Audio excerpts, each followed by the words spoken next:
Welcome.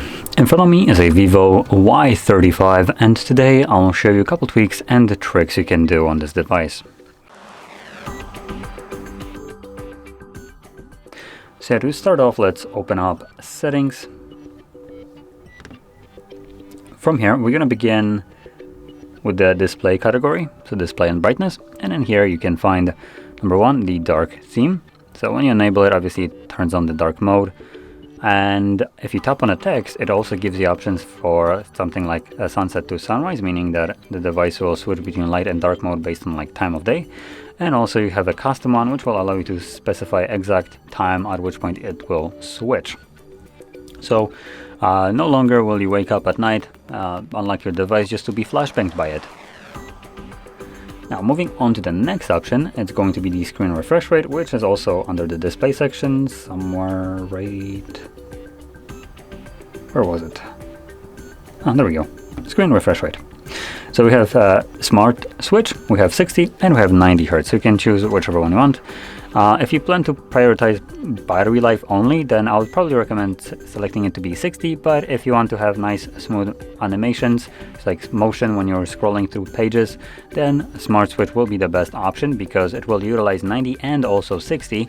So whenever the image is stationary like it is right now, I assume it's dropping at 60, quite possibly even lower. But when you want to move it up and down like this, it will automatically switch to 90, giving you that nice buttery smooth animation. Now moving on to a next option, which is also under the display, it's the status bar. This will allow you, or exactly the notification method, this will allow you to switch from icons, which would normally just clutter your status bar, to something like numbers, which will compile all the notifications that you have and just give you a single number of notifications you have.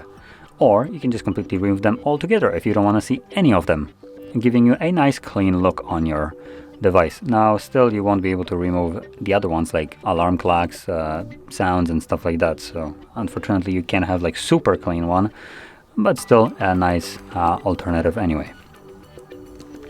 Now moving on to the next option, it's going to be associated with RAM. So let's scroll down to RAM and storage, and in here right at the top you will find RAM, and you have this weird looking thing which is 8 GB plus 8 GB in total.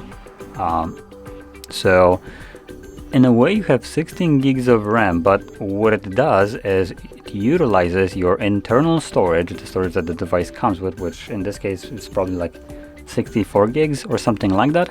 I'm not exactly sure, I'm just guessing, but you know, the storage that you just normally keep data on, like music, photos and so on. So 8 GB of this is just cut out and used as RAM. Now this will allow you to have kind of like a virtual RAM, so if your phone needs it, it can utilize it. It won't be as good as the dedicated RAM is, the dedicated 8 gigs. So if you're using the additional 8 of it, it might just be a little bit slower, not as good. But still, if you need it, it just is there to save you. But why I'm mentioning this right here is because if you start running out of space on your device and you need it like right now, whatever storage you need, then what you can do is actually disable the extended RAM. This will give you back the 8 gigs that it took, and you can just do whatever you need it. And 8 gigs of RAM in general is plenty enough to get you by till you, I don't know, can enable this once again. Now, I'm not going to be disabling or enabling this right now just because it would require me to reboot the device fully.